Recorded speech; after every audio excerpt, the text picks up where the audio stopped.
I want to apologize for not uploading this sooner. The next episode after this, I was really nervous about. So in writing a monologue and trying to get into the headspace to write something creative, polished, and good, I just was frozen by anxiety, and so that's my fault. Sorry about that, delaying that. And also, I'm trying to change up my art style with thumbnails. You could see in my previous speedruns that I've changed it. And this guest actually was the one that helped me change art style and make it a bit more my own. And I'm really excited to share this episode with you because this episode is a little bit different. It's similar to having Hypnotics on the show in that I have a friend on this show, but my friend is very different from Hib. Hib is a world record holder in his game. My friend here is very much just a renaissance man when it comes to speedrunning. He just wants to play everything. And he inspires me to have fun. He inspires me to have passion. And he inspires me to just get really into what I'm doing. And you can tell that when he's talking through this episode, he really genuinely cares about what he's doing. And that's something that I think I need to do more of. And there's like a line between caring too much and not caring at all, right? And I think my guest today really shows how to care a lot without putting a lot of stake in it, and so there's not pressure. And this episode, there's one thing in this episode that I didn't feel was pressure. We actually had a drinking game going into this episode. I had rum and Coke. Well, it was rum and Dr. Pepper, which is a really good cocktail. If you are legal and can drink, I definitely recommend it. If you are young, wait.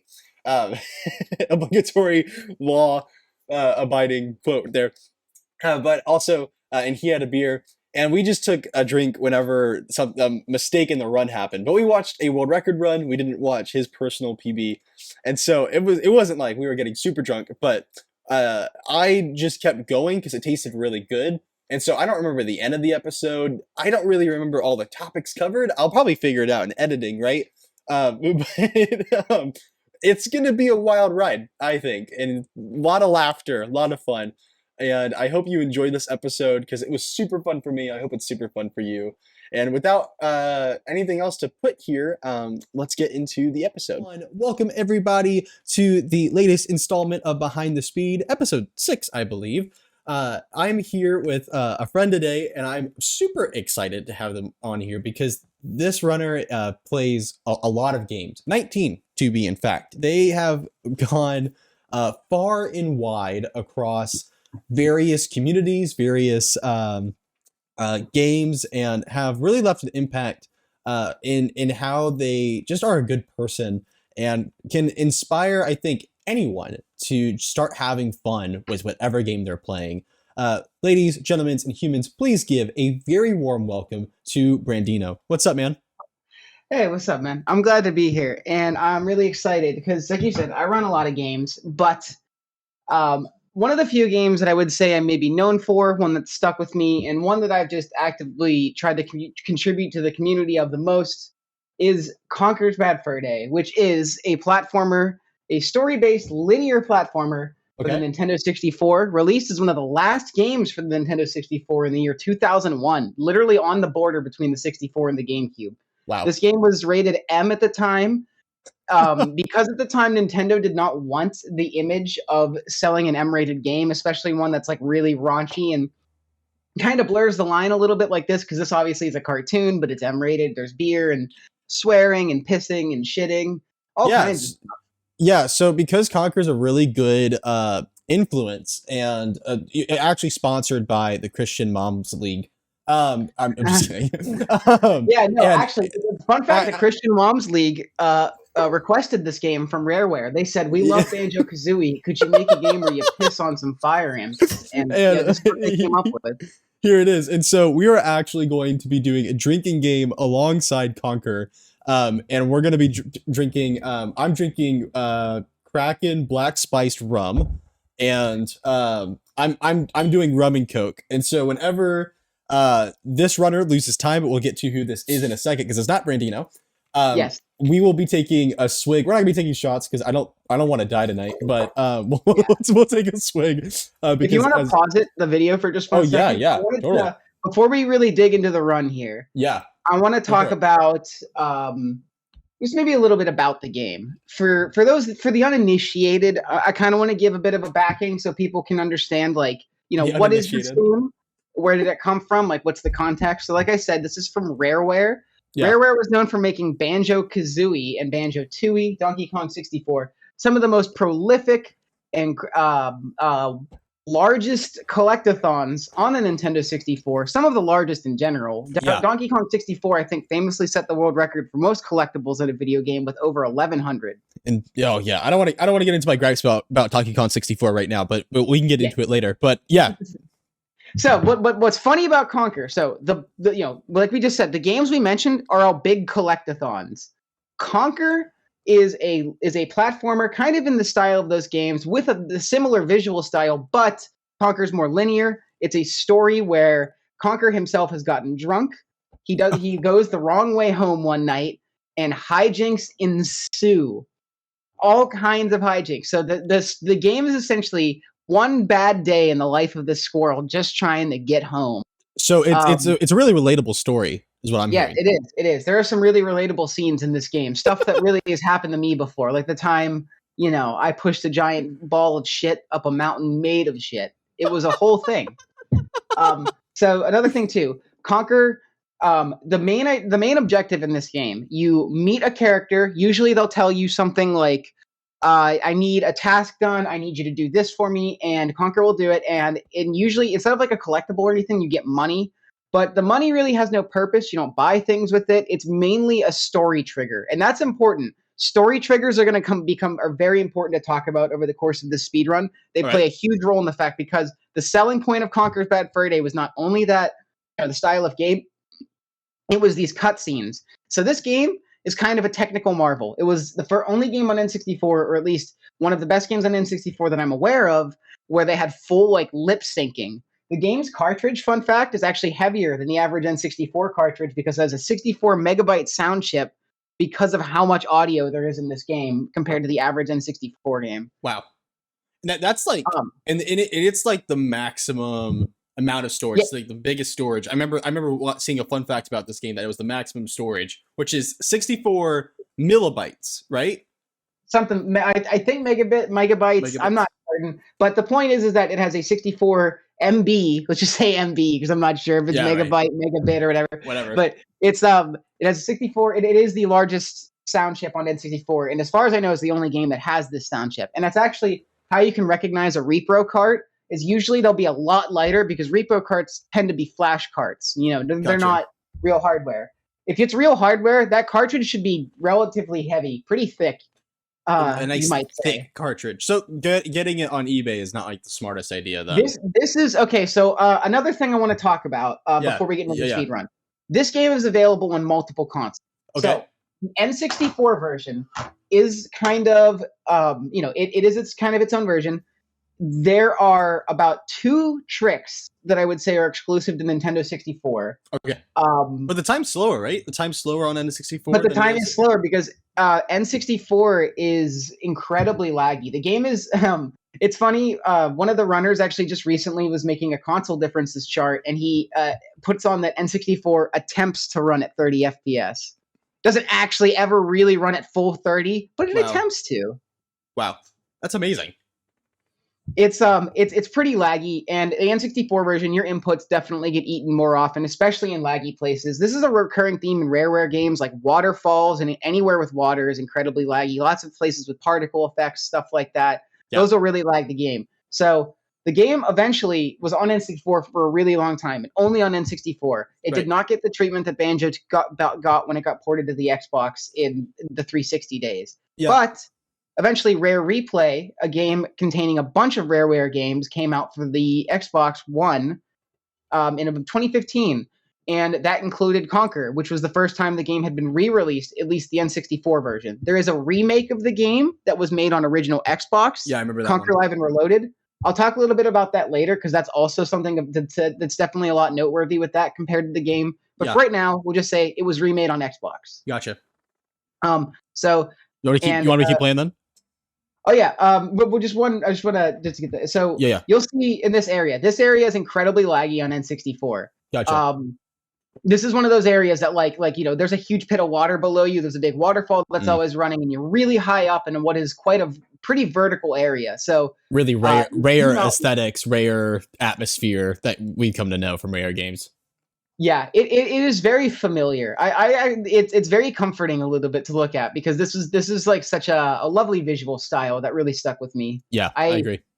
So I got to know this game when I learned about it when I was in like 5th grade, and I found out about it through Nintendo Power of all places because they were doing a retrospective on like best Nintendo games, Mm-hmm. and they brought up this as like a little footnote of the N64, and Nintendo Power showing like 13-year-old me or whatever, I don't know, 12-year-old me, however old I was at the time. This M-rated game about the squirrel that is apparently from the same people that made Donkey Kong that I love. So I got to discover it because of that. Yeah, and this game is I think it's so funny because it like if my mom were to walk in and me playing this as a kid, she wouldn't bat an eye. She'd be like, "Oh yeah, it's like a kid's game." Oh yeah, and then you just get to the parts that are really fun, and then you get like into it. I know for a fact this would have caused controversy in my house. He did technically just lose time, so I'm gonna take a sip here. Let's go. We will also be drunk. So yeah, Guinness rum here. Speed tech. Let's talk about it. Yeah, let's talk it. In terms of just speed tech, the big thing in this game is just running and line optimization. But this game actually relatively does not like to be broken. Interesting. So that's another thing about it. Rareware games on N64. Banjo-Kazooie, not all that broken. Banjo-Tooie, kind of broken. Donkey Kong 64, pretty broken. This game is relatively airtight. So I talked about story triggers being important, and that's because this game basically knows what you've done based on the amount of money that's in Conker's pocket, which is why you get money for completing your story missions. And you basically have to complete all the story missions. I don't think there are really any optional ones because you need just about every pile of money in this game in order to make it to the next big section of the game. Gotcha. There's parts where you need a certain amount of money to move forward. So this game really locks you out of a lot of stuff if you do not have the money available. And even if you try to get around stuff, go out of bounds and hit a trigger, they have accounted for a lot of it. There are not a lot of skips in this game. That's really interesting. You think it's because they learned from previous entries about like D64, for example, DK64? Honestly, I would say kind of because a lot of the skips we have actually come from out of bounds detection services that are trying to stop you from skipping things. Interesting. So a little more on that. Whenever you go out of bounds in this game, the game doesn't want you to be out of bounds. It is trying to force you back in bounds at all times when you're out of bounds. So you can feel it. If you go out of bounds in some places, the game is actively pushing against you. So you kind of have to fight it. And we actually utilize that to make skips. Right, because it's going to be adding to your velocity, most likely. Well, it's just kind of the way that they have decided to do certain out of bounds detection that allows us to use it to skip. So this first section here in the game is a good example of some of the missions in this game where usually you have to kind of do 3 of something. And in this one, so the context is very silly. I'm going to just say a lot of the context and it's going to be you just kind of have to roll with that's what's happening in the game. Yeah. So there's a mouse who is scaring a giant block lady who is on top of a block man who's getting crushed because she won't get off of him. And he's like, you got to get rid of this mouse. So go tell my friend Bert by the cheese farm and he'll help you. And in order to get rid of this mouse, you got to give it 3 pieces of cheese and get through this whole cycle-based nonsense right here. Slowing down even a little bit in this section sucks. Yeah. This game has so many cycles that you have to worry about, and getting off cycle gets really weird. This is one area where if you're off cycle, these things are really annoying to deal with because you might not know where to go, or they might land in places you're not expecting them to. Gotcha. And for the live system, is it pretty strict? So for the speed run, I should say too, we have basically 2 major runs of this game. Okay.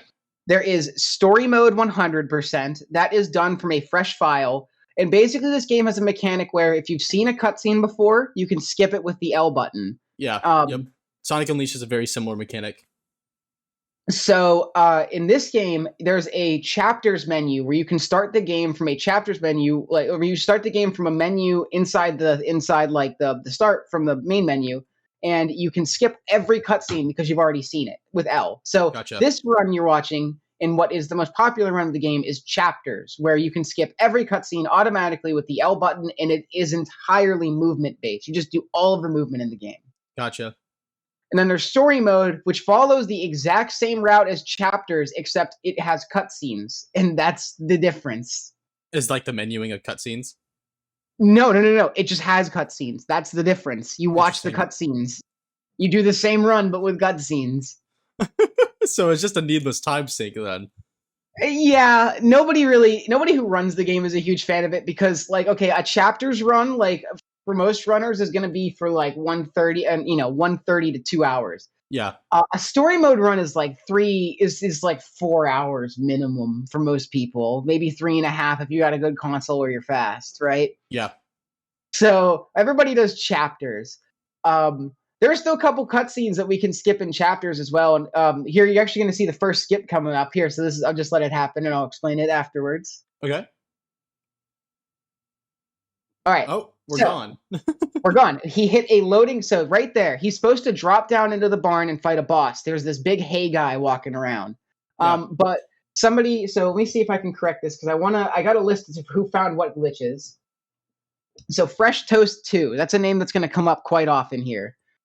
Fresh Toast 2 is an OG runner of the game and somebody who's developed a majority of the strats for both this and Conker Live and Reloaded, and has managed to, like, over the years, like, do all kinds of like really impressive stuff with the game. Wow. Fresh found this. This is Haybot. It's called Haybot Skip. He has 2 phases. The first one's in the barn, and after that phase, you're supposed to fall through the floor and start this phase. But what we do is that you jump into this corner, you get out of bounds, and you're fighting the out of bounds detection here. You can drop down and hit the trigger, and it's one of the only times where you can hit a trigger and actually, like, manage to skip something. Yeah. But right before that, you have to cut this guy down who's, like, hanging from the ceiling. Because in the story, there's this pitchfork, and he fails to kick Conker's ass, as they say in the game. So his best friends, a paint pot and a paintbrush, well, they say, well, why don't you just kill yourself? And he's like, I guess I should. So he does. Oh my God. But he finds out while hanging that he has no neck because he is, in fact, a pitchfork. So he's just, like, left hanging there. That's so sad. Die. That's so sad. So Conker cuts him down with some knives, and that happens right before we do the skip. And you can technically do the skip without cutting him down, but that's another trigger nonsense where the boss won't load because you're kind of skipping too much. Right. And Conker ends up getting soft locked, falling into the ceiling and dying repeatedly. Because this area loads, but the boss doesn't. So Conker just falls from the ceiling repeatedly in a soft lock. Trying to load the boss in, but there's not enough criteria to load it. And that, again, is, like, emblematic of the fact that the game does not like you skipping things, and these triggers really, really enforce it. Yeah. So we only have a handful of skips that really work because some of these trigger skips just don't really allow it. That's crazy. I think what really blows my mind is that after this game, Rare has not been the same since, right? Like, I feel like this is kind of the end. This is like the last hurrah of Rare. I mean, you have the Conker's Reloaded. That's a remake, and it's in a completely different art style. It looks completely different. Yeah, absolutely. So, yeah. This in many ways is the last game of original Rare, because after this, like, they were working on Dinosaur Planet, which became Star Fox Adventures at around the same time, which I think was released the same year, if I'm not incorrect. I think 2001. And right about after this is when they got bought out by Microsoft. And, Conker, like, never really... So this series even... So what you were saying, too, about this is, like, being, like, really in their heyday, it's so right. Because this game in particular, they were going to make a children's game here. Conker had already previously had a children's game released. They made Conker's Pocket Tales, and I'm not sure what year that was released. But the whole idea... And it's a game for the Game Boy Color. And Conker's got to save his girlfriend from, like, an evil acorn. It's, like, a really simple plot. Yeah. And it's like, it kind of plays like a Link's Awakening type style game. It's like top down and puzzly. And Conker was just kind of supposed to be like another children's franchise. But around the time that this game came out, they had made DK and both Banjos, and the people who had worked on those games were kind of tired of making kids games. Yeah. So they kind of just did what they want, and they had free license to do so. And it's something that you don't see a lot happening in gaming, I feel like, anymore. Just this weird risk of a game. Yeah. Because I think a part of it is like, we have it's like in music, when you look back at old classical music, you see like some of the weirdest shit, like the Flight of the Bumblebee is like, what the fuck is happening, right? It's funny that you say Flight of the Bumblebee, because in this section, fun fact, we're collecting bumblebees to tickle a flower. Maybe that's why I said it. Maybe that's exactly why I said it. It's because I was seeing the bumblebees. But no, it's like that. But then once you find how to structure music, what works and what appeals to people, you're not gonna try to be creative, because what you want to do is make the thing that I won't even say makes you money, but just gets success, like even more as an easy. You want to coast thing. Almost, or you want to just do what's going to make money. And unfortunately, in today's world, games cost too much to take weird, stupid risks. You kind of have to do stuff that you know is going to sell, and that's hard. It's really hard to make a game. First of all, the resources and everything, like, it takes a lot. And this game to me is amazing because there is so much effort on display. Like I said, this game was a technical marvel. Like, okay, full lip syncing. Conker has this really flowy, like, very nice tail that reacts well to environments. There's so much facial expression in the characters. There's the worlds have tons of graphical fidelity and detail, and it's just beautiful. Like, I mean, you can see even now, like, it's got like it definitely has a retro aesthetic, obviously, because of the hardware limitations. But like, like the blockiness, the low poly count, if I'm gonna be like a really pretentious asshole. But you look at Mario 64, right? And Mario 64, like, love the game, great game.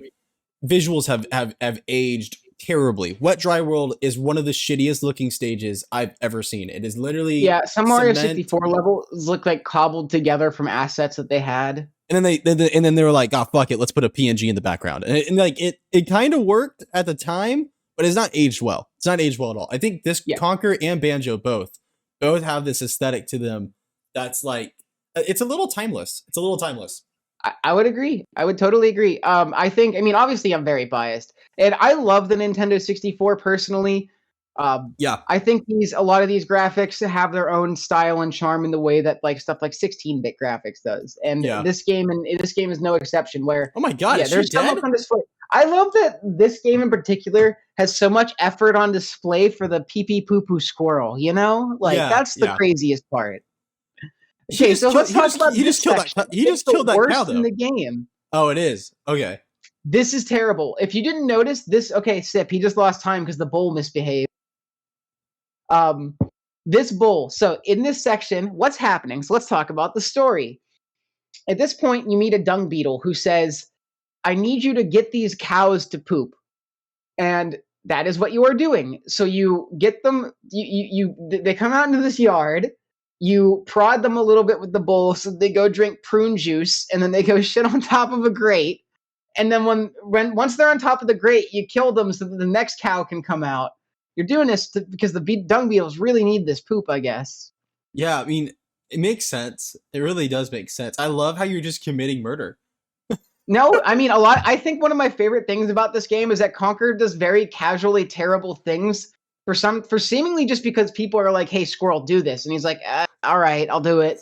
He has like no moral quandaries about anything that he is doing at any point in the game. It's like almost never to question what is happening or if he should be doing it. Like the Milgram and Zimbardo experiment that says like authority corrupts, not people. Oh yeah, you're talking about like the Stanford prison experiment, right? It's like that, dude. Conker's just I thought we'd be talking about the Stanford prison experiment was not there. You never know. This game takes you on all kinds of crazy avenues, and that's what's kind of fun about the speedrun too, is that you do a lot, right? Like so far, even just in a little bit. So far, there's been this boss fight where you're riding on the back of a pitchfork and trying to like get you do movement manipulation to get the boss to fire certain missiles at you. Yeah. You have this bull riding section later on. There's shooting sections. There's some horror elements in the game. There's a lot there. This game really runs the gamut from being like a crazy wacky adventure all over. You think So, it's of like course- like SA like SADX, for example, Sonic Adventure DX, for those that don't know what that means. In that it almost behaves like a tech demo, except instead of being a hardware tech demo as SADX is, it's more like here's all the things that Rare can do. Yeah, I mean, I would definitely feel that. Like it does feel like a. I feel that way, especially with like games like Banjo-Kazooie. It's like this is a showcase of talent on display. And so now I should mention he missed a skip back there, a skip that we lovingly call shit clip. So you saw he had to swim through the poo for a little bit, right? Yeah. So he had to learn how to swim there. He has to go up to this little. So this game has what are called context-sensitive pads. If you see a big B button on the ground and a light bulb comes above Conker's head, he'll pull something out of his pocket that he needs to do something in that moment. So get it? It's context sensitive. Gotcha. It's sensitive to context. Right. And so he had to learn how to swim from a context pad back inside the barn or back inside the area with the cows. You can skip that. You can buffer a jump into that loading zone, but the game loads so fast on the new Xboxes that skip is now, I don't know, it might be frame perfect now. It's really difficult because normally you would just hold A as the screen goes black going into that loading zone. But the game is so fast on Xbox that it's kind of hard to do. And so, yeah, I do think it's interesting. In Sonic Unleashed HD, it's been really interesting to see the gripes and the like the compliments, the benefits. I think I think newer hardware playing games, honestly, probably as intended, definitely has some weird side effects, especially on speedrunning, but even on the most casual experience. Imagine playing a game that usually had lag and now it doesn't have lag. And so even for the casual experience, it's going to feel really weird. Yeah, I've having played this game on N64 as much as I do because I run on N64. All the high level runners. So there are two runners. So I can also talk about the runners. So the run we've been watching is by a good friend of mine named Arbliterator, who is the longtime world record holder. And I don't mean he's consistently held record for a long time, but he's had it quite a bit in like the last 7 years. 7 years? 7 years. He's been playing for quite a long time, since about 2014 or so. Wow. Arb is an OG. And then another runner who I want to give a huge shout out to. So I've talked about Fresh Toast. I've talked about Arbliterator. And there's also Hollow Darkness, who at one point also went by the name In the Darkness 5. These are like the best runners of Conker and also the people that have put in the most effort and time to it. Yeah. Arb has consistently stayed with this game for as long as he has. Darkness has. Fresh has been on and off, but Fresh Toast is such a large impact on this game. There are so many things that are in the speedrun that are due to Fresh Toast, like working on them, timing them. He did so much glitch hunting for these games, so I do want to give a shout out to a lot of ROG runners. Yeah, for sure. This game is a relatively small community compared to the average Rare game. So, obviously really? Banjo and DK are much more popular. Yeah, they were before this came out, and they were after it, and that's just how it is. This game is a little bit less well known, and not to skip over it. Arb just performed a beautiful skip right there. Yeah, no, that was awesome. So that is Bat's Tower clip. So this is something I wanted to talk about earlier. Yeah. So with Out of Bounds and the game wanting to correct you. So what he did there was he went under this log and he gets jammed in between the log and the wall and is able to jump into the out of bounds zone behind everything. The thing is, obviously the game doesn't want you to be out of bounds. If you are out of bounds and there's a platform above you, the game says, oh, he must be on that platform. So it puts you on a platform that's above you. And this is going to come in handy later as well. The biggest skip in the game relies on this. But yeah, getting out of bounds and having a platform above you, the game will upwarp you immediately. He skips optimally. There's a bunch of platforming there, and like he saves over 15 seconds over the best you can do that platforming. It's pretty sizable. Yeah. No, I mean, it looked beautiful too. The execution's insane. It probably is that particular trick's one of my favorites in the game, just because it's one of the ones that I got really good at fast when I first started. And there's Yeah. nothing quite like getting good at a trick for the first time. Oh, You know? don't I know it, dude? Oh man, I think that's one of the reasons why a lot of the games I run appeal to me so much, because it sounds weird to say, but I don't know if you said it or someone else said it, but I think it was one of the Sonic chats, but someone said the more broken a game is, the more fun it is to speedrun. And I completely agree with that. Obviously, there's good lines, and like Sonic 06, for example, which when you're not doing credits warp, I mean it's glitchy, but like it's still pretty consistent. Like it's just good lines and Yeah. whatnot. But like there's something about hitting those few tricks in whatever game. My game has hardly any tricks, but there's something about hitting them and learning them and mastering them that just feels so good and intuitive, because even though it's not something the developer intends to do, you're using the tools that are intuitive to do something that the developers didn't intend. I think that's so freaking cool in any game. Yeah. That's what drew me to speedrunning. I got into speedrunning because I was just a lowly programming student who saw a few GDQ videos after a friend of mine had been telling me to watch GDQ since we were in high school. And I'll give a shout out to my friend Anjo, who he has been watching GDQs since, I don't know, since they started, I think. He's been into speedrunning as long as I've known this guy. Like he introduced me. We used to watch DSS back a little bit together back when we were in high school, back in like 2013, just to give you an idea.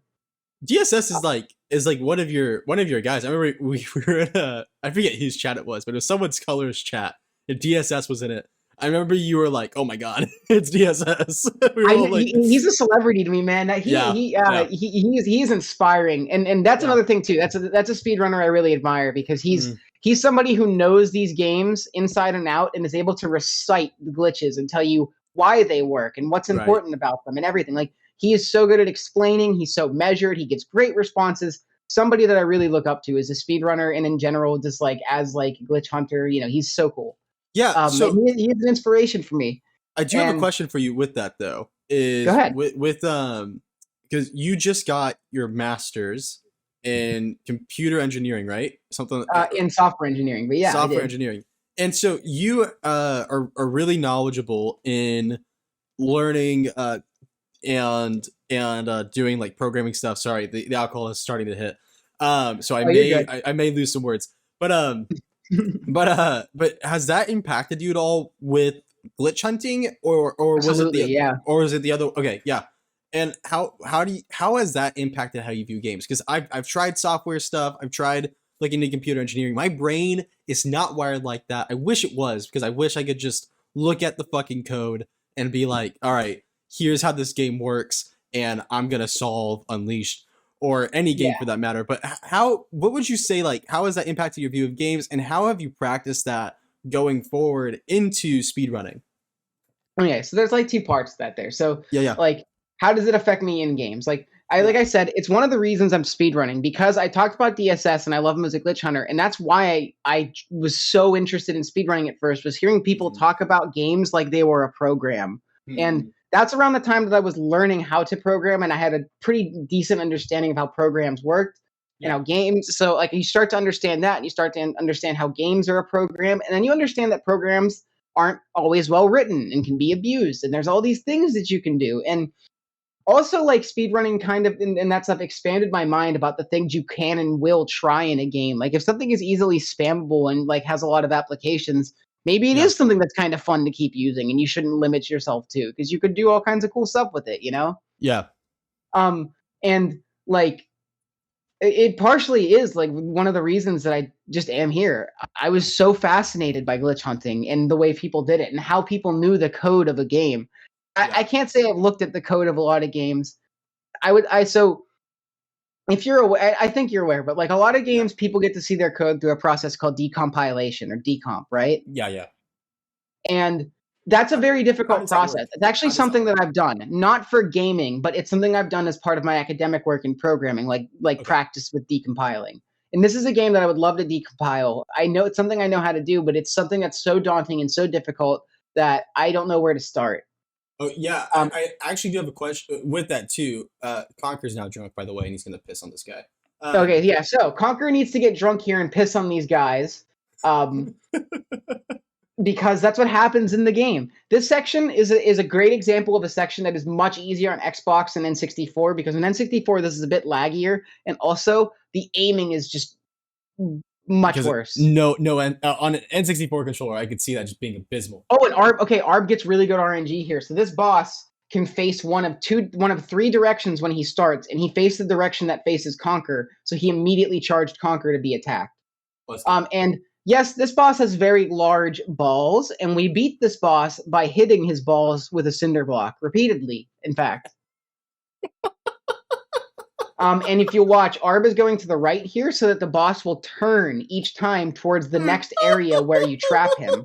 So this is basically like he gets the guy to circle around the room, go to each individual area, because there's 4 areas where you have to, like, you're flushing poop onto him, and then he gets confused and you smash his balls. You know, as you do. As you do. Very relatable instance of me being drunk. Yeah, no. I'm sure we've all accidentally smashed our balls in a cinder block while drunk before. I know I have. It's a common thing. Wait, what is he doing now? What's he doing with his balls? Oh yeah, his balls come off after that and he dies. And so you use his balls as paperweights to leave. This game's amazing. So, and these guys are bullies. There's a lot of RNG in this game just related to the way that enemies do kind of whatever they want. Yeah. And that's a good example of, like, those fire imps, like, they can get you sometimes they won't. You're kind of at their mercy. Yeah. And you see Arb just grab some money, and he's going to be heading out of this section here. This ends like kind of like what I would. Oh, wait, he dies here? Oh, that's a finish my drink moment. Yeah. That's unusual. Not a place you would normally die, but he jumped on top of a fish that's in the water and managed to die there. I did not know he died there. I was like, is that intentional?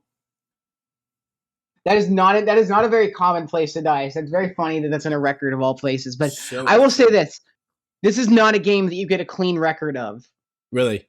Nobody has ever gotten a record without a mistake, to my knowledge. Like, without a major mistake somewhere in the run. This game just absolutely does not behave at least once during the run, and you have to deal with that. This game can throw all kinds of BS your way. I've lost all kinds of runs to some really silly stuff happening. Do you think that's one of the reasons why it's not as popular? It's just because the game itself is inconsistent? Absolutely. The game can be really frustratingly stupid sometimes. I've seen people get frustrated in casual playthroughs. Even, fun fact, the devs of this game have a video series on YouTube of them doing a let's play of their own game. And multiple times during the let's play, they get so frustrated they start talking about how much they hate the fucking game. I just think that's beautiful. Like, I feel like that's very like the distillation of speedrunning sometimes. Yeah. You love it, but you fucking hate it. Oh, yeah. Oh, no. I mean, I think that's one of the reasons why, and we talk about this too with you, and one of the reasons why I've started to vary my speed games, because I'll get to a point where it's either so optimized or the game is so inconsistent, or especially the game's just so long. Like an unleashed any percent run is 3 hours long on average. So it's like, absolutely, that is so long to be playing one game. Yeah, no, and straight too, right? And so and that's just one attempt. That's not, you're not playing it, you're not going through multiple times. So I totally understand why people get frustrated with it. And so going with you, like, you've been switching a lot of games recently. Is that because, like, you don't want to be upset? Or is it just like speedrunning is more fun as the hobby, not really the competition? Like, what's kind of your mentality while you're varying it up? I like to run, like, so there's a couple reasons why I like to run a lot of games. Yeah. So I would say one of the big ones for me is that I wish I just got into speedrunning earlier in life. I think we've talked about this before. Me and you are both people that got into speedrunning in the last year or two, right? Yeah. And we're both We're both probably mid to early 20s. Yeah. We've been around for a minute. Yeah.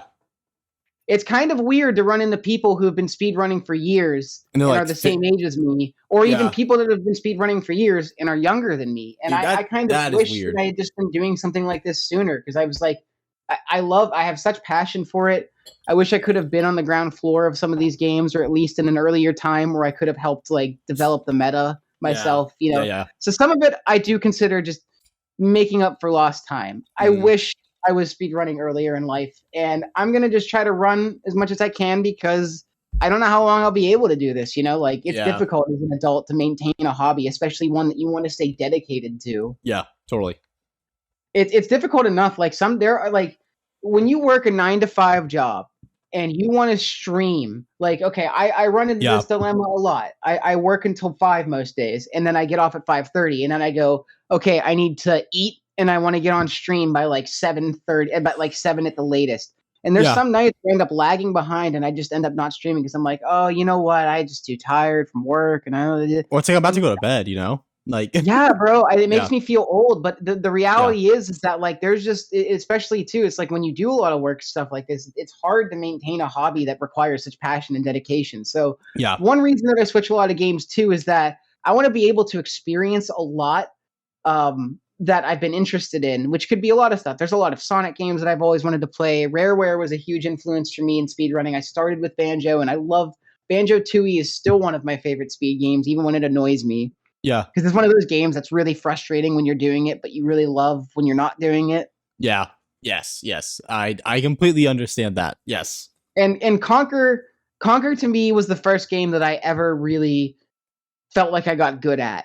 I put in time and effort and learned from other runners and saw natural moments of optimization where I was like, oh, I can take this line tighter. Oh, and I can do this. You know what I mean? Yeah. And so Conker is a game that's very special to me because it was the first game that really I felt like I could be good at.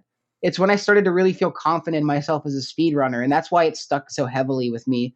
And even when it gets, and a nice thing about running multiple games too is that when it gets frustrating, I can switch to another game, maybe one that I'm not as heavily invested in getting a good time in, one that I'm just trying to have fun in, and that can help me like chill a little bit because obviously I'm not world recording in every game I play.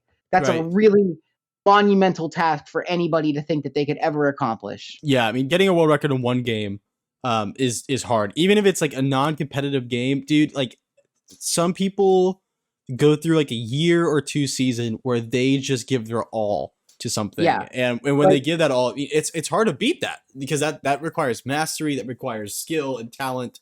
It requires so much. Hard, man. Yeah. It's so hard to do something like that. And really, I have tremendous respect for people that have put in years to games. And that's really what I see myself doing is incrementally getting better over the years. I don't see myself as trying to blitz it all and get good right now. Yeah. I take it slow. I take it one at a time.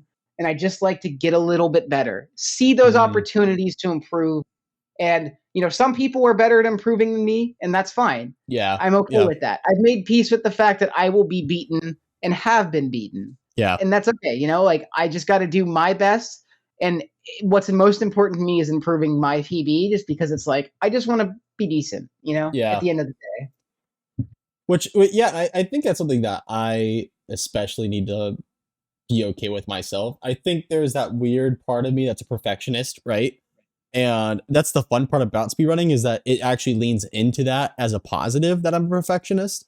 But it's kind of like the honingest activity you could be doing. Yes, I completely agree. It is just straight rote memorization and honing skill repeatedly. Yeah, I was talking to some fighting game friends, and they're like, man, you really shifted to speedrunning. What's been up with that? And I was like, there's only one thing I'm frustrated with whenever I'm speedrunning, and that's myself. Like that's it. That's the only thing I'm getting frustrated with. Maybe sometimes the game, but for the most part, I wasn't understanding. I wasn't executing correctly, and so I was the one that messed up there. Not the other way. It's not like I'm being mad at an opponent or something like that. And that's the thing that I think a lot of people. Oh, that's a drink. Homeboy just. That's a huge drink. So that's a huge drink. This section is really dangerous. I was going to say something about it when I got a chance, but so this section, there's only 3 fan blades, but this is another section where cycles are very important. Yeah. Getting into the water is a specific sequence of jumps and one dive that you need to do in kind of a continuous motion, because if these get off cycle, you're going to be really confused, or you're going to end up waiting, or you're going to die. Damn. This game is brutal. So this right here, see this ladder he's climbing up? You're not going to think too much about it. There are 2 notable deaths that can happen right here in this section. So one, he jumps off the ladder. If you saw, Yeah, like He super climbed fast. up the ladder all the way to the top. Normally, Yeah. you'd want to jump off a ladder before you get to the top, and like hover onto a ledge because it's faster than your ladder climbing animation at the top of a ladder. Yeah. But in that particular area, what has happened to me during a story mode run was that Conker fluttered into the space between the ledge and the wall and fell to his death. It's such a rare occurrence, but it can happen. And so This just game don't even go for that's it. the other thing about glitches in this game. Most of the glitches are just random stuff that we've died to over the years that have no use in a speed run. Of course they like are. that. And what's the other thing that happens there? The other one. So he walked on a little bridge over to these two guys. Yeah. Bridge. That particular bridge, there's a clip, and we're gonna watch it later. Hopefully, if we can watch those clips that I sent you. Oh yeah. Time. One of the clips is one of our runners, Hollow Darkness. He just falls through that bridge while running on it. There's no conceivable reason why this would happen, but it does. So nobody likes to run on that bridge anymore. Arb just did it in that clip because I feel like maybe he just likes to do it sometimes to be funny, but yeah, it's a very silly thing. You could fall through that bridge for some reason, and you don't have to. Yeah, I mean, and right there, yeah, you saw he was rolling a little rock man. Yeah.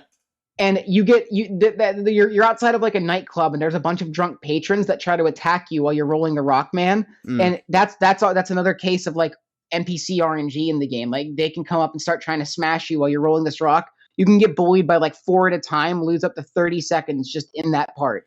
Is there a way to manipulate that? I know for a lot of kind of, but not really. You can try to get them to walk somewhere else, but they do their own thing, and if they see you, they see you. That's Here's another. crazy. Okay, so this game has some follower missions. There's going to be 2 coming up in this level. Okay. Because this is the worst part of the game is the dinosaur section. Everybody hates this. What are you doing with the dinosaur? So first of all, there's this guy, Loopy. He's called Loopy because he makes noises, and one of them is like, Loopy. So he tries to eat these cavemen. But if you see what Arb's doing here, what he does is he triggers the cavemen and runs at Loopy's max distance away from him. So if you're far enough away, but close enough that he still sees you, he'll run to you instead of trying to eat the cavemen. And this saves like over a minute because if you can see, he's skipping like 4 cavemen in this section. Yeah. This section is terrible, though. This dinosaur has these giant eyes and yet apparently cannot see you ever. Look at him. He can't find you. There's no reason. He's just been born. He's new in the world. Why would he know? Oh, don't worry. He's new in the world, but he's not going to be very soon. Oh, shout outs to Alpha Dolphin. He's in the chat for this run. That's hilarious. Of course Alpha Dolphin is. Alpha is in the alpha. But Alpha is an alpha. I'm pretty sure he was here for that. I do remember him being there. That's crazy. I know he's a Rareware guy, or at least has Rareware he's tangential to Rareware, because I believe I've been told that he ran DK64 at some point. So shout outs to Alpha. I love people that cross communities. I cross communities a lot. I kind of love being a cross community guy. Although, I think of myself as like Conker, Sonic, Rareware, whatever you want to say. There are some communities I think of myself as being part of, but I also love being part of many communities. Yeah. It's fun, Like I like the idea that you can run a ton of different games. There are so many games. Why I don't want to limit myself. Yeah. What's been like probably like the game or the community that's been like the most. I don't want to like try to like hierarchy them. That's dumb. But like I don't know, like what's been like a community that's been really kind to you or has been really surprised you in terms of like relationships or Conker. Involvement. Conker's the big one for me. I mean, Sonic. Really?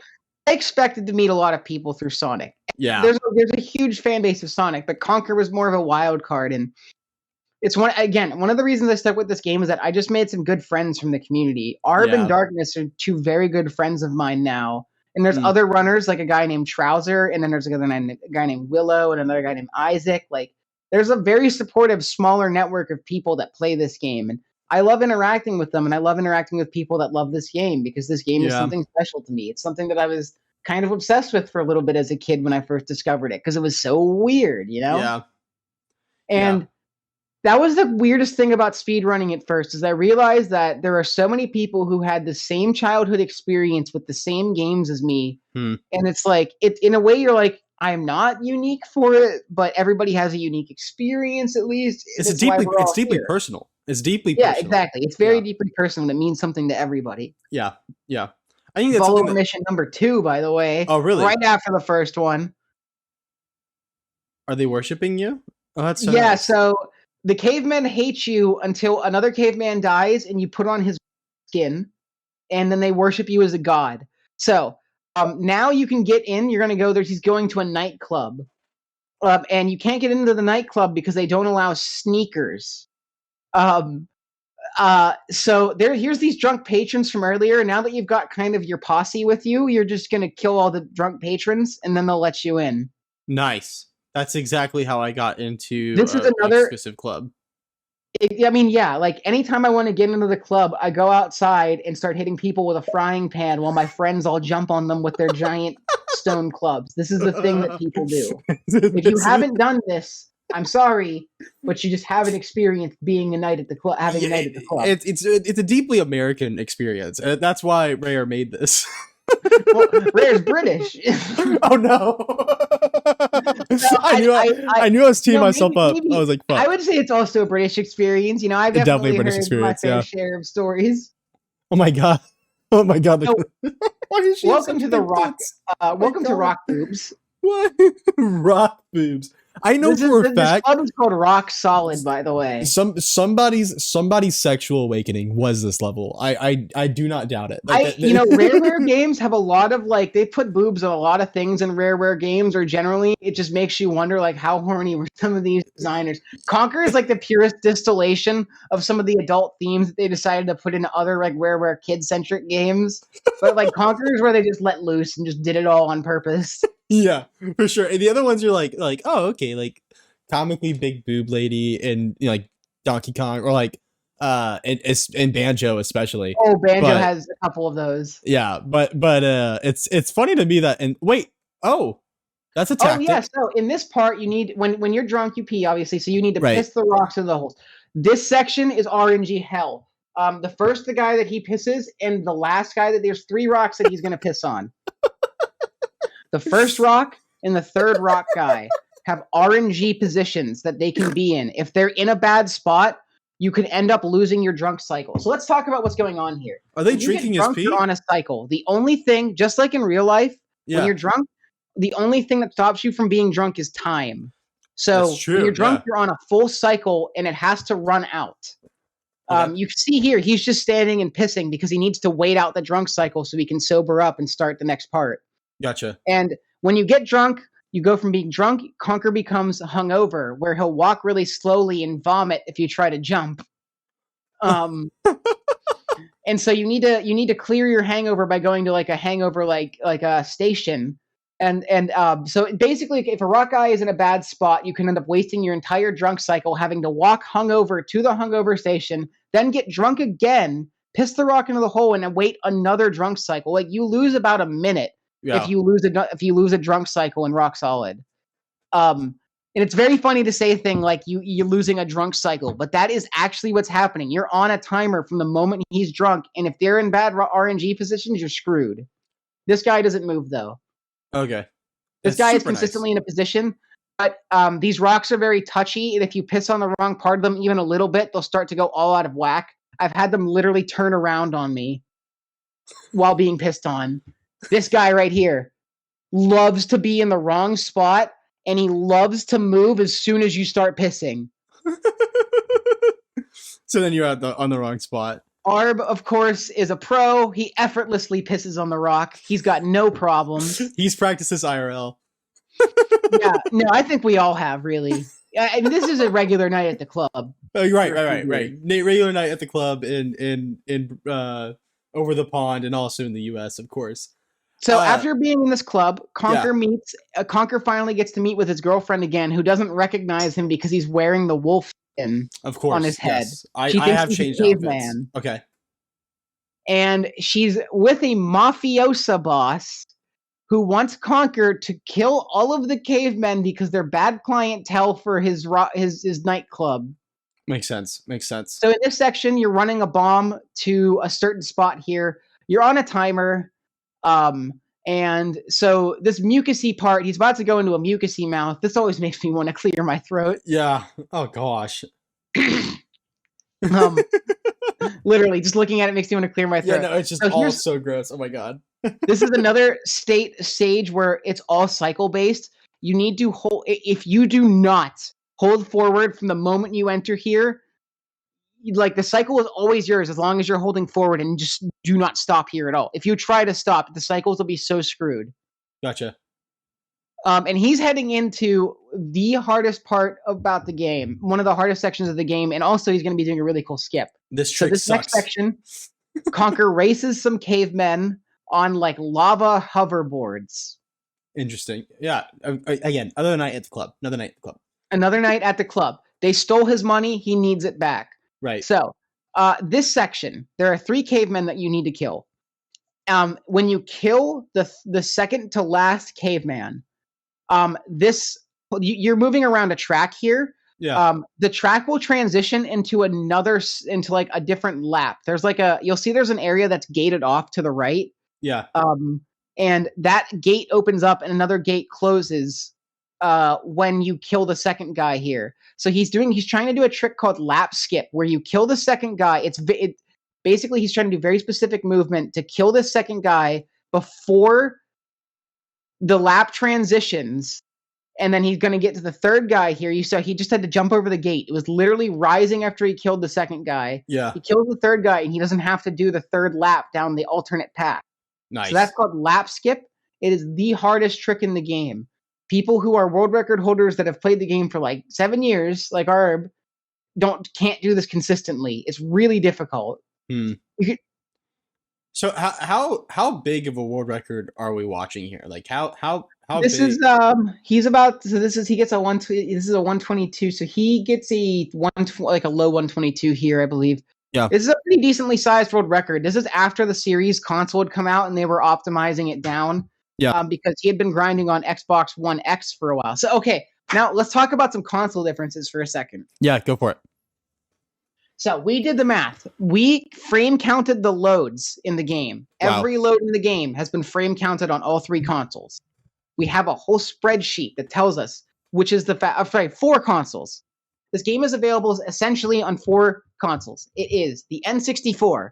It is the Xbox One S, like the OG Xbox Ones. Yeah.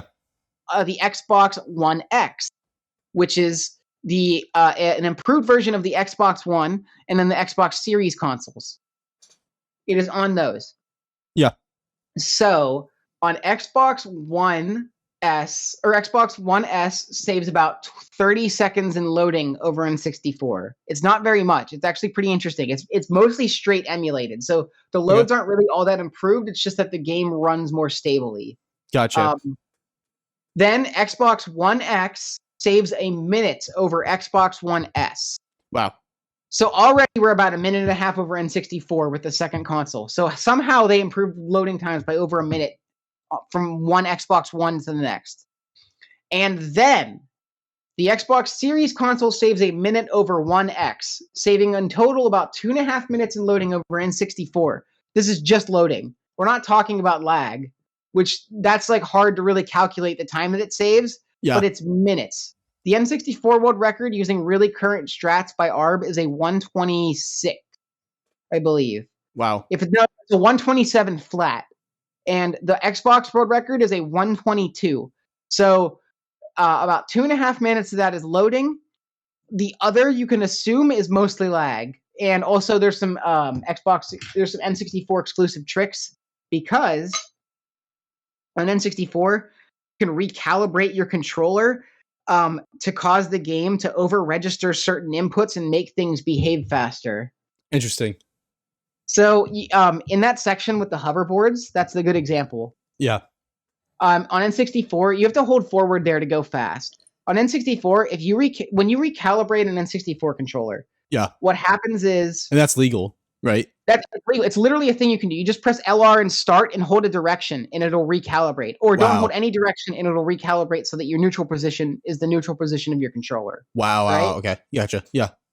But if you recalibrate and hold a direction, the neutral position of your controller will become the opposite direction that you held while recalibrating.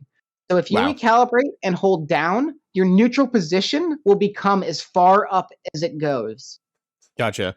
So then do you Imagine just neutral neutral stick? position is set to up, even though you're not holding up, and then you held up. It's super up. That's Yeah. what I like to call it. Okay. Wow. And the game in certain places registers that input and causes Conker to move. So when he's climbing things, Yeah. he climbs like twice as fast by recalibrating on N64. And later on, we're going to get into a tank, and you recalibrate, and the tank is able to move so fast it can jump gaps that Xbox can't. That is insane. That is a really interesting version difference. Now, obviously, it doesn't do enough to combat just about the technical qualities of Xbox, Right. but it's a right. really cool little difference between the two. Yeah. So has it, it's an interesting thing. I want to actually diverge off of Conquer and maybe just go to this speedrunning in general for this topic. Do you think that modern speedrunning is pay to win? Like in terms of having the best console? No. Really? I actually this is kind of going to talk about in the context of Conker, because we actually have a meme copy pasta calling the game pay to win because it's on Xbox. Right. But yeah.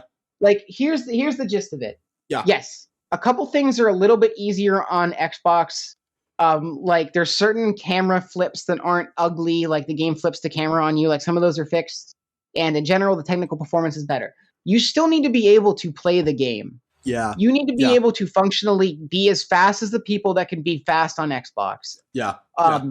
And for that matter, as me on someone on N64, I have passed up Xbox One runs on the leaderboards in speed. Now, granted, if they wanted to grind and really get there, they could beat me, but they haven't, because not a lot of people play this game, obviously. Right. And the thing is that at the end of the day, despite there being all these console differences in different consoles, it's like you run on what you want to run on, first of all, and there's no true version, but there is a fastest version. And what fastest means to you could mean, N64, where you think fast is the fact that N64 has a few tricks over Xbox. Or do you think fast means literally fast? Like faster is faster when it comes to using a faster console, you know? Right, yeah. You can't deny that. Yeah. Do you think that most games, I mean, obviously this isn't ideal because as a moderator myself, like I wouldn't do this. For my game, I would love to do it in an ideal world where I have all the free time in the world. But do you think that the only really good metric of time is in-game time, or do you think like no, like it all depends on intent of what you're trying to do, and if that gets executed or not? I feel like that question can be rather nebulous because so many games are so different. Now, I'll tell you, when it comes to like games like that are on one console, like games that are on a Nintendo 64, I don't see a point in having in-game time when RTA, it's like if everybody has the same game, it should load the same on the same console. Yeah. Now, things get more complicated when you start to get the CD-based consoles. Like, loadless and loads are a problem for some games I run. Like Sonic 06 is a great example. Sonic 06, yeah.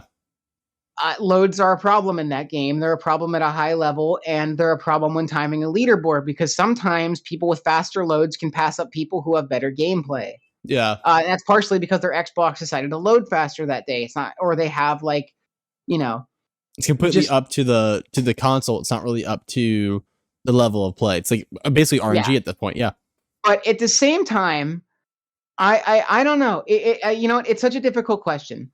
And it's hard for me to give like an answer that could satisfy every speed game, I think.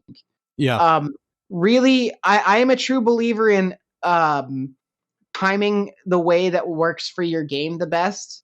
So like we're lucky in Sonic games that every level in Sonic games is timed, and you can view those times and sum them. Yeah. And some games like Unleashed and SADX have an overworld that is untimed. But like games like Conker, right? Like, I don't know how you would begin IGT timing this game. You could do loadless maybe, but the loads are just so negligible in my opinion. Like, none of them are really all that long. And at that point, I don't you're still contending with lag and everything on like Xbox versus N64. So loadless would not be a cure-all solution for stuff like that.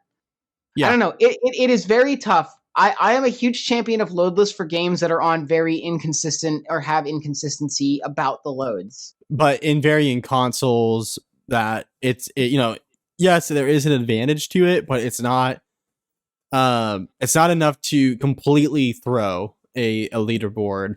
That probably not the biggest deal, right?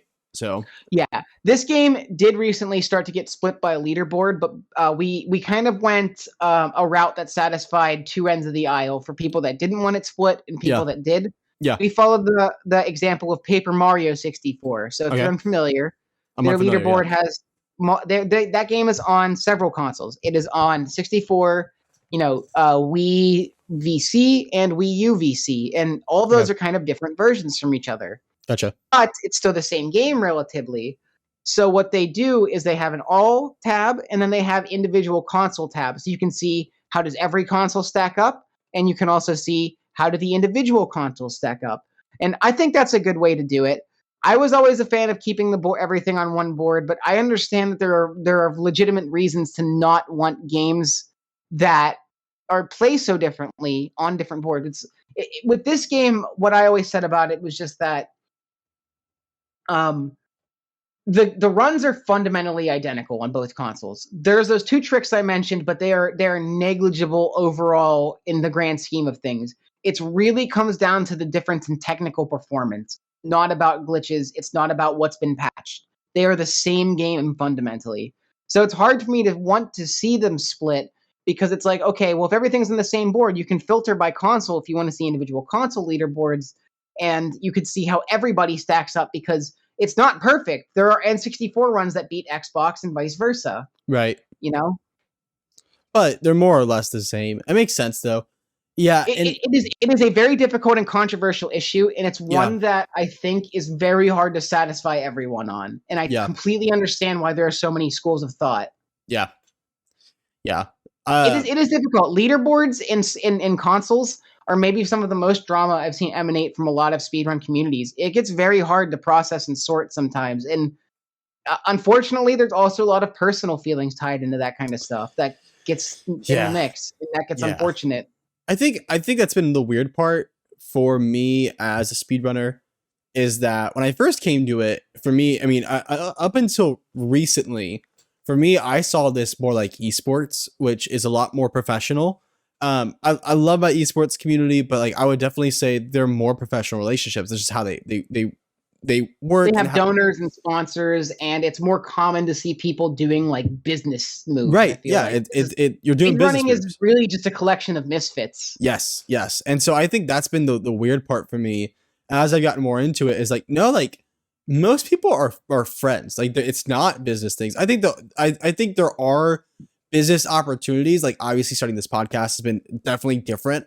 And some people are like unfamiliar with the that I side of it. It's been really weird as I've been reaching out to bigger streamers and whatnot and like talking to them because I'm not having just a friend. Like everyone I've had on the show so far has been a friend that I know outside of Joey Baby, but I mean, Joey Baby's still in the Sonic community, so like he's still like tangential. Yeah, I think it's been really interesting though. Like I've mostly just had people that I just enjoy talking to, but like talking to people like, and obviously I enjoy talking to everybody, but you know that's because I know them. I know how they talk. I know their conversation style. It's not that weird. But as I've been moving out of the Sonic community, like with Save State, later on next week with Shift and whatnot, like and also talking to Don today. I was talking to Don, who's an amazing content creator. Check out his shit on YouTube. It's so fucking cool. Has some of the best thumbnails I've seen.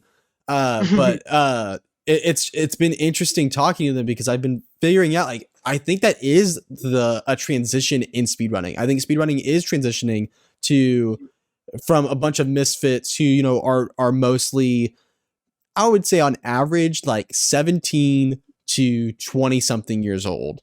And I hopefully, is that the game that's doing that or is that my video? yeah. So I not to interrupt that thought. No, That is you the go for it. biggest skip in the game right there. That is key skip. Okay. So that is another case of he went out of bounds really low in the room, got caught on a platform out of bounds up at the top, and then he's able to jump down and hit a lever that you're normally not supposed to hit. Now you need to collect 3 keys to escape this mansion, but it turns out that the third key basically just triggers the door to open. So we open that lever to get ourselves quickly to the door here through this door. Yeah. And we grab the key, We can get out of here. This saves over 5 minutes of gameplay. Jesus. Optimally. Wow. That's insane. This is the biggest skip in the game, and it's this is our and you saw the way the out of bounds looks. That's another case of I think they did that on purpose. They didn't want it to make it easy to navigate out of boundses. So to get used to that trick, you have to get used to the fact that a million Conkers get painted on screen. That's crazy. While you're doing it. That's so smart. But back to your original, back to what we were talking about. Yeah. You were just talking about like speedrunning becoming more professional. I would totally agree with that. Like, I think one only needs to look at how far GDQ has come to see how close speedrunning is coming to breaking and really into that professional atmosphere. Like, GDQs have gone from making $10,000 like in their first one in 2010 to like $3 million. Yeah. In a week. That's insane. Even a small marathon. I don't even say this is small, but Amber Cyprian is they're hosting they're hosting the only marathon right now. The only marathon, and like I checked earlier today, and they're streaming the Wand of Gamelon, which is like that's a wonderful little game. It's a wonderful little game but like no one I didn't even know that game existed until like last year. And yet it on Argic's channel, on his own personal channel, which he usually averages around 45 to like 100 views. Still a really good number. He's a Twitch partner, but like they had like 600. But they had like 600 people watching it, and so like I think marathons have changed the landscape, and that just to shout that out too. Like last I checked, they had met their goal of $3,000 in the first day. Yeah. And actually, it's something that I really love to see. It's breaking in. I feel like, I mean, another thing about speedrunning becoming like bigger and more professional, like, games like Super Mario 64 have over 1,000 runs on their leaderboards. Like, that's a number that's almost quite hard to comprehend. Yeah. I mean, that's hours and hours. Conker has like almost 100 on its most popular leaderboard. Yeah. Almost 100. And that's a lot. But like it's nuts to see the near ubiquity of games like SM64 or even like OOT. Like they're so popular. A lot of people know about them. Like BLJs, I feel like, are known outside of speedrunning pretty well. Yeah, no, I feel like it's almost like a video game cultural joke now, rather than just a speedrunning niche thing that we know. Or I think there is good things and bad things about speedrunning becoming more professional. Yeah. Just like anything that gets taken into a big stream like that. Yeah. You run the risk of it becoming corporatized. Yeah. You run the risk of money really influencing the way things are done and the way things have to be done. And, that's problematic. Something to talk about with speedrunning is just the level of individual effort provided by a community, bar none. A lot of people who speedrun essentially work a second job. Yeah. Funny, but literally, there are glitch hunters who will finish their 9-to-5 job and then get satisfaction out of glitch hunting their favorite game for 6 more hours that day. Yeah, or decompiling code, or decompiling code, or making community resources. Like you said, you wrote, your all day stages tutorial, and you said it was 10 pages, took 40 hours or something to make, right? Yeah, I started it 4 days ago. Recorded footage, lost all the footage, and then had to re-record it. Then I was like, okay, we're gonna do a mock script, but the rendering took forever, so I made the mock script at like 1 a.m, recorded it, went to bed, woke up the next day at like 8. And recorded and wrote a script and then finalized it by 11 p.m. that night. Yeah. So man. And it is just nuts. The work. Like, I have put work into making tutorials for this game. I've collectively spent probably close to 10 hours working on tutorials for this game. Yeah. That includes making thumbnails for them, writing scripts, putting audio together, what have you. Right. And people sit here and they'll time things in a game for hours, days even. Yeah. It is free work. It can't be overstated. It is more or less free work. Yeah. My buddy who's a TO, he's a melee TO. Big shout outs to my man Gumball. Shout outs to Gumball, dude. Let's go fucking Gumball. Shout outs to Gumball, dude. And big shout outs to him. He works as a TO and he works incredibly hard. He even jokes that it's like he gets off from his job and then starts his second job, which is TOing. TOing is a second job. It is. Big shout outs. It's so much work. And that's not even like man, there's so much love and effort put into speedrunning. Yeah. And it's so pure. And that's why I love it. It's just that that when people are doing it, for the most part, they're doing it because they care about this game, because they care about a community, they care about something. Yeah. Right? Yeah, right. There are some people that do speedrun purely because they like content. They like making content. They like having the content. And on some level, I'm okay with that. Not everybody's about the passion. Some people are trying to do this for a living but I don't think it should be something that should be done purely for a living. I don't know. It's hard. Maybe it should, maybe it shouldn't. It's what people like to do, I guess. But I guess more my thing is that like when you really start to introduce money and it starts to get professional, things get muddier and it gets harder to see it for that passion initially, I think. No, I think that's something, I mean, obviously, I'm getting like 30 views max on these videos that I'm making. Yeah, bro. Like I'm not doing this so 4 people can watch me every day. I do this because I like the game. Right. And I think there's something in that though, but I would like this to be my job, at least for me personally. Like, I love this to be my job, but there's also a part of me that's like, no, like there's something in the fact though, that because I'm not relying on it to be my financial income, that I have complete creative liberty in what I'm doing. Everything that I'm doing, I am in charge of, and I'm not saying is this gonna appeal to my audience. I'm saying no, I want to make the content I want to make. Not even the content. I want to run the games. Oh, sorry, I just had my mic. I want to run the games. I want to do the things that I want to do, and that gives me life. And I think that that's something that is super. I don't know if it's dying or what's happening to it, but it's disappearing in some way with video games in general. And that there is this idea, this mentality of the grind of you have to like essentially, I talked about this with Hib, but like you have to like destroy yourself in order to be satisfied with the game. I don't think that's healthy. And some people would look back at me and would say, well, then you're not going to be a world record holder. And like, I understand that, but what's the rush? What's the rush in me having to master a game in a year when I could do it as a slow, I don't know. I was exactly what I was saying earlier, man. Yeah. I take it at my own pace because at the end of the day, it's a fun hobby for me. And if it was anything more, I don't know if I could do it. Yeah. Yeah. And it has to remain that way. It's why I love it. It's why I get such passion out of it. And because, like we said, it's a hobby, you can pick it up and put it down at your convenience. And that's what's most important about it too. Yeah. Like it's good. If I think about this, like I have tried to force myself to speedrun on days where I'm not feeling it. I've tried to force myself to speedrun games and I'm not feeling speedrunning that particular game. Yeah. And it just starts to really affect me. And after a while, dude, it's like, I'm sorry, like I know people would love for me to be running a game that maybe got me a lot of views or something, but at the end of the day, I need to do what's best for myself and what's best for me. And that might, if that gives me 4 viewers, it gives me 4 viewers. I'm going to play what I like and what gets me going, because the more important thing to me is that I like what I'm doing. Yeah. Yeah. I think that's something I need to keep in mind too, especially with my small game. And also, I mean, it's interesting when I talk to people about, I'm friends with a lot of SADX colors and SA2 runners, and those communities are really ingrained. They're really big and popular. And talking to those communities, I don't think they understand how lucky they are.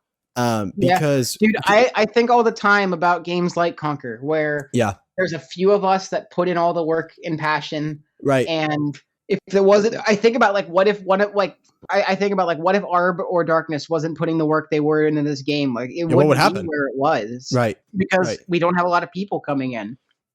And I really appreciate people that just like can devote themselves to that kind of thing. Yeah. And I think going with that though, like for like when I started running SADX, it pretty much guaranteed affiliate for me. Like I got affiliate when I started running SADX in like a couple weeks.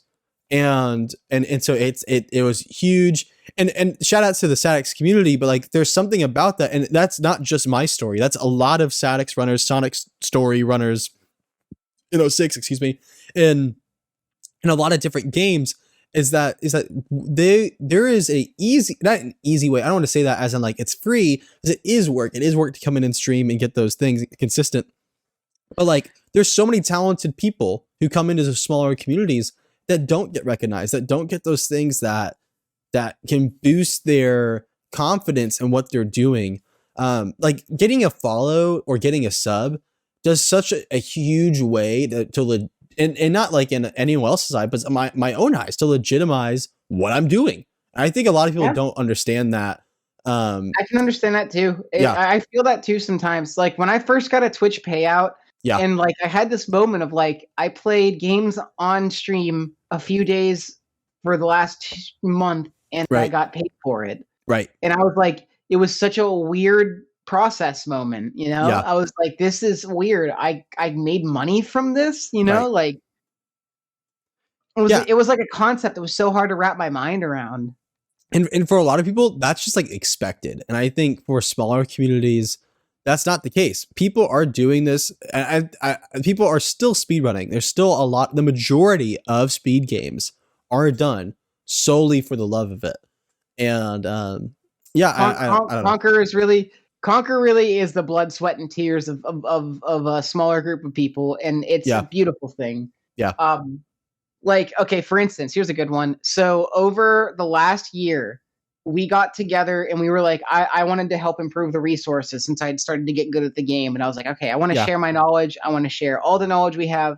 So me, Arb, and Darkness put together a speedrunning guide for Conker. I think you saw when I finished it. It was like, it's like 70 pages long. It's a Google Doc just with information about how to run the game.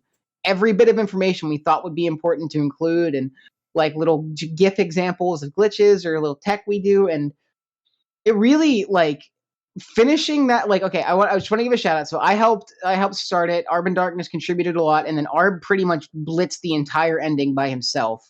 Jeez. When I had run out of energy to finish it, because as I mentioned, it's like 70 pages. It got really hard to see the ending of it after a while. Yeah, no, I mean, I did a small 20-minute category, right? And it was 10 pages, 7,000 words, right? So I get it. It's there's so much shit going on to explain. It felt so good to finish. I was like, if even one person gets better at running the game because of this, like, I'll feel like I've done it. And you know what? We got some new runners recently. One of them straight up said to me, like, I feel like I got a good start at running the game because of the guide. And I'm like, that's why we fucking wrote it, man. Like, thank you. It's crazy how also hello Darkness. Thank you for hello Darkness, the king. The king. It's incredible to me how like I don't know, like the biggest bar to entry, I think, for a lot of speedrunners is that they don't know where to start. And I think for some people, asking those questions is really easy for them. I know when I came into Unleashed, I didn't care if I looked like an idiot. I was so fine with looking like an idiot. I was like, wait a minute, there's a whole entire different game on the Xbox, and they're like, yeah, and I was like, what the fuck?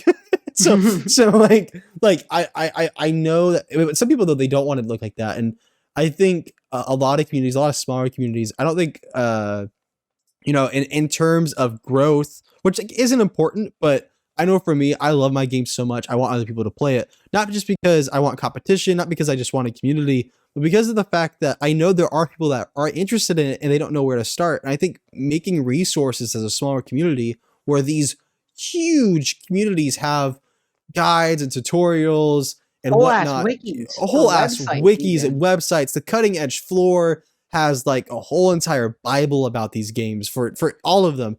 And some games don't have that. And I think there's something to be said about making resources for sure. And that it just needs to be done more. Yeah. There was a big thing I wanted to do for this game was make more resources. And I made some. Like, I have a few tutorials on my YouTube channel about some of the tricks in the game. You know, I've helped write the guide and just try to help people in Discord where I can. Yeah. And it really, I don't know. I think I've always been a person that just gets a lot out of helping people. Like, I love helping people. In college, I was a tutor, partially because it paid well and partially because I liked teaching people things. And I especially loved when you would teach people something that they might not know.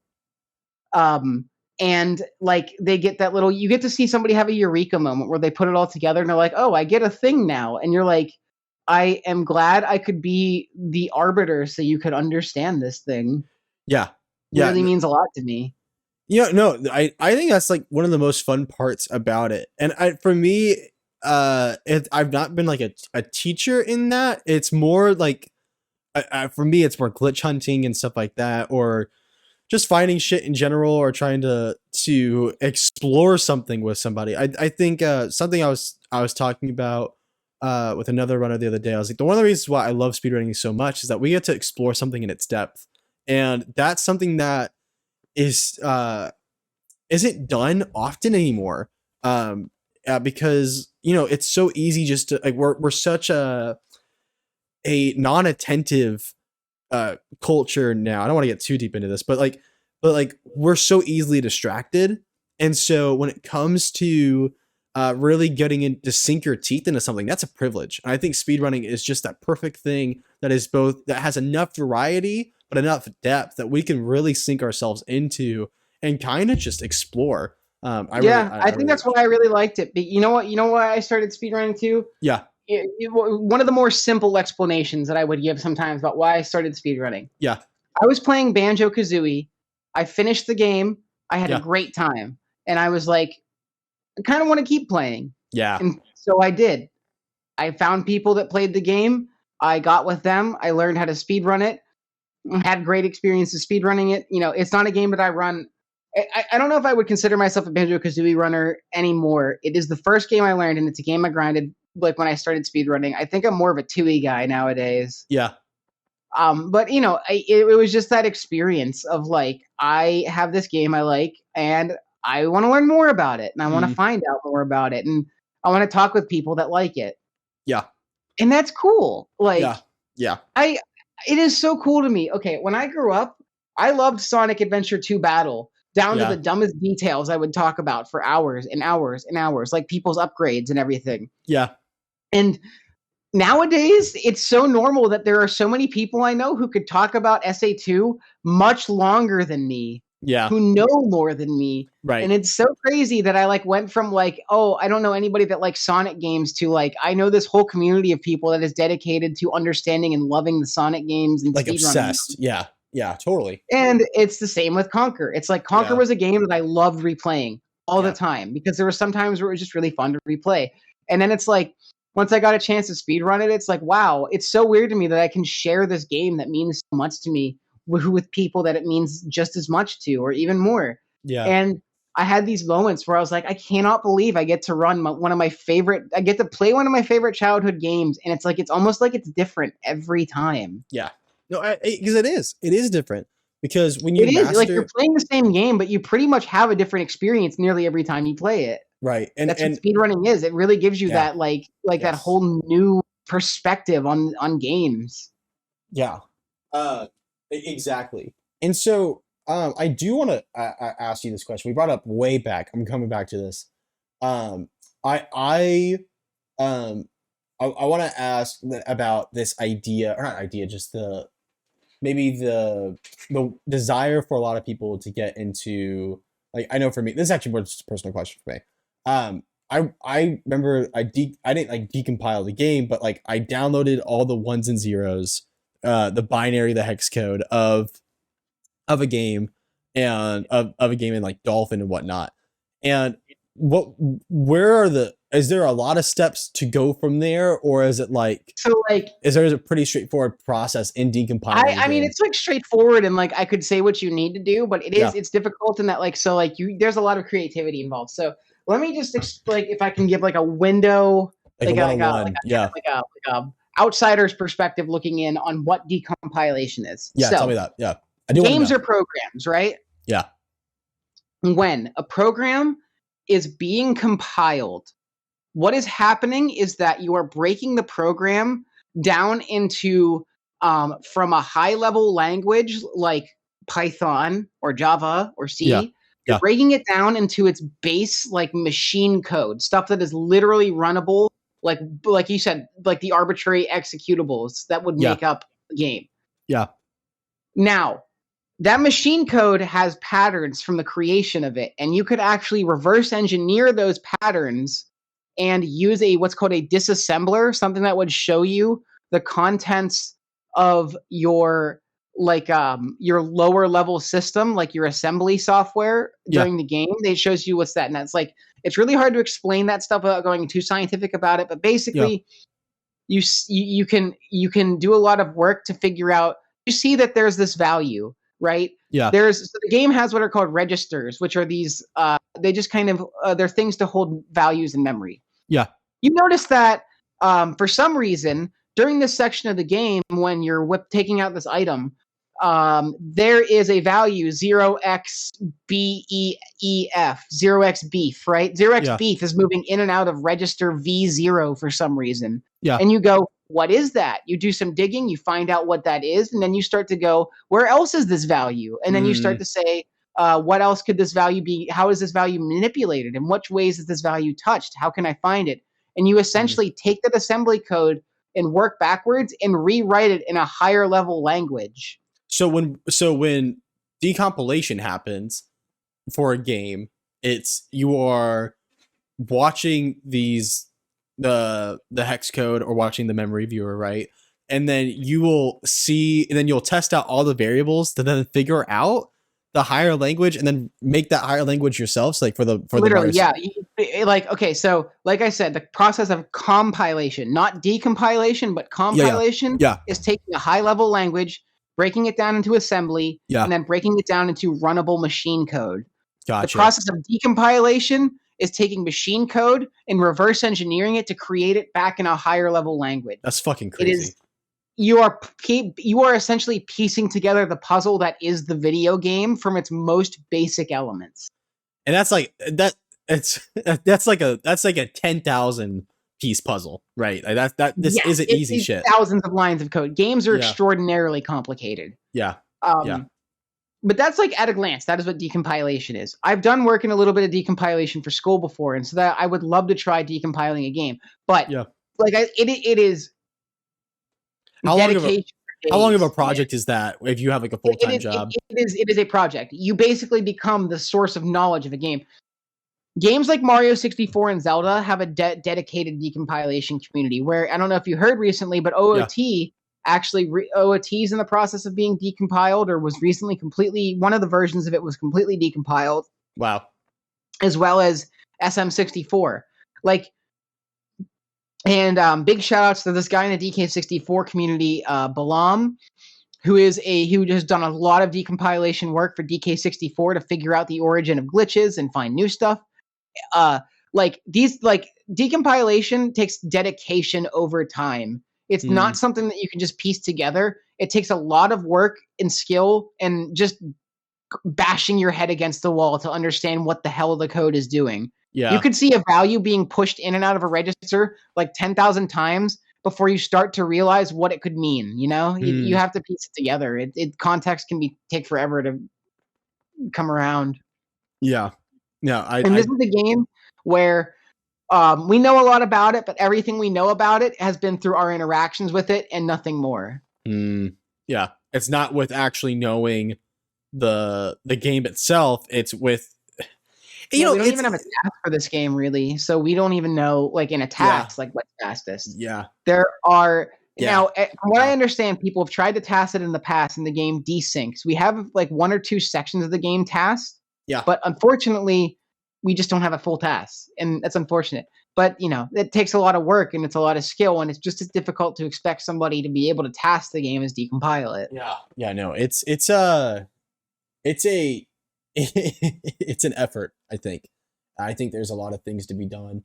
And so the run reached its end here. There's a couple things that I was going to explain, but we were talking about other stuff, so that's fine. But so the game reaches its peak by you fighting the alien from Aliens, who has been growing inside the main villain for some reason, and then you eject him out an airlock.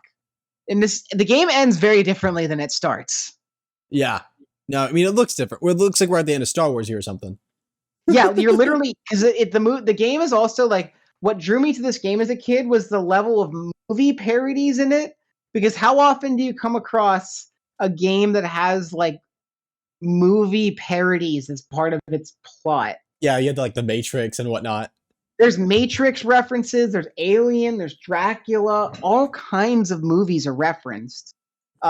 This and it's so silly how they decide to put shit into the game like that. Okay. And yeah, it's such a fun speed game. And big shout outs to Arb, who again, this is Arb's run here that's playing his world record on Xbox.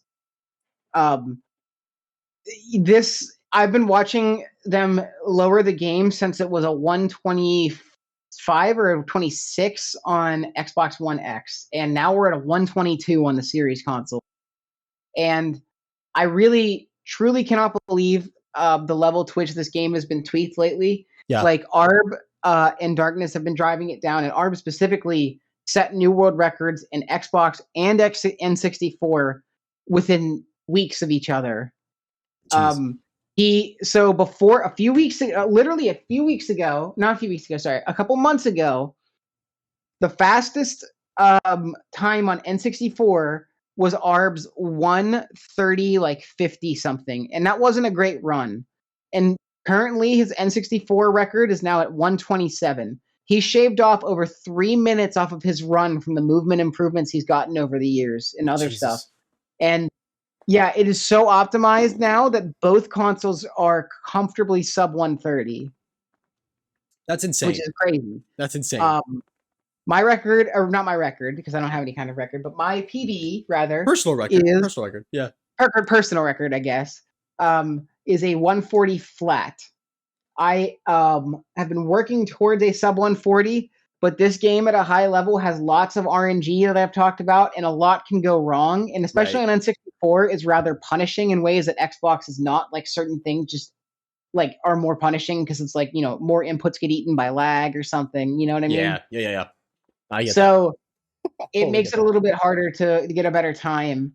But I'm working towards it. And it's a game that I love. And honestly, having to talk about it for this really put me in the headspace that I think I'm going to be playing it again and trying to lower my record, not my record, my personal record, but lower my time, because I love this game. I love the community and the experiences I've had with everybody. And I'm glad to be able to keep playing this game with the friends that I've made in the community and with an expanded group of people as time moves on. And it's great to be able to share it too, because it's not a game that people might seek out and find, and sometimes it's a game that I'd love to like just like ramble about to people, but it's a great game that I love telling people about and that I like playing. For sure. I loved hearing about it.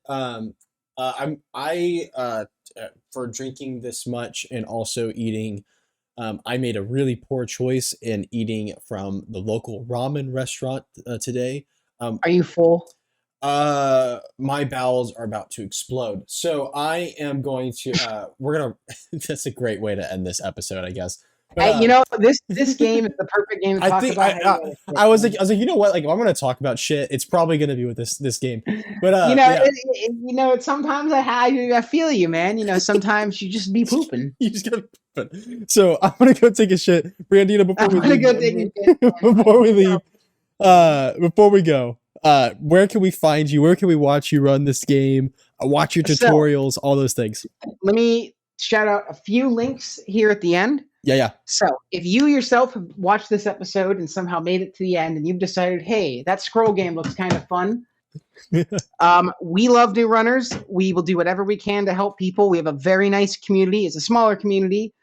So if people are interested in this game, we have a Conker Discord, which we have been outfitting and making a friendly place lately, trying to get it all nice and jazzed up, add some resources and get everything organized. Yeah.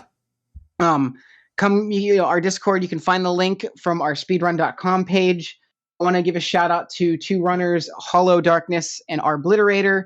Arbliterator, you can find on his Twitch channel. He runs a lot of games as well. He's most known for being very good at Conker and also Banjo-Kazooie. Hollow Darkness, the second name, very good friend of mine and a great Conker runner. A good friend, and check him out as well. He's a great runner whenever he's playing. And you can find me, lastly, on Brandino 59 on Twitch. That is 59. 5'9". I run all kinds of stuff, including Conker. All kinds of Sonic, stuff. I've done Harry Potter, I've done Legend of Zelda, Phantom Hourglass. Yeah. I like many games. I like to keep branching out, and I am also going to keep improving the games that I have played. So if you're interested in having some fun with some mediocre speedruns, check me out. Yeah, Sonic fan says, dude, he's gonna take a shit. Oh my god! It's a great way to end. It's a great way to end. Actually, I just like cry a little bit. It's so funny. No, again, Brandino, thank you so much for being on the show. Thank you so much for having me, my guy. Dude, it's so much fun. I gotta have you on again. It's gonna be a thing. You'll be a recurring character. Character.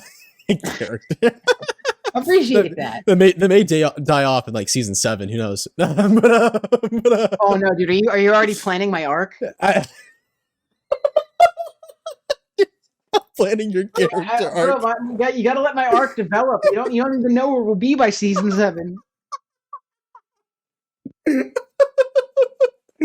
Yeah. No, I guess I'm planning your arc. I think it might be like Avatar Aang type shit. I don't know. It's something like that. Like you're like the master of all elements, you know?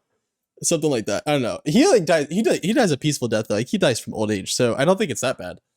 Spoilers. So what? Spoiler alert! Aang dies as an old man. Oh, I guess that is spoiler alert. I mean, who's gonna watch a TV show with heroes and be like, "Yes, I hope the main character dies"? Like, what the like? You know they're not going. Like intuitively down deep, you know they're not going to.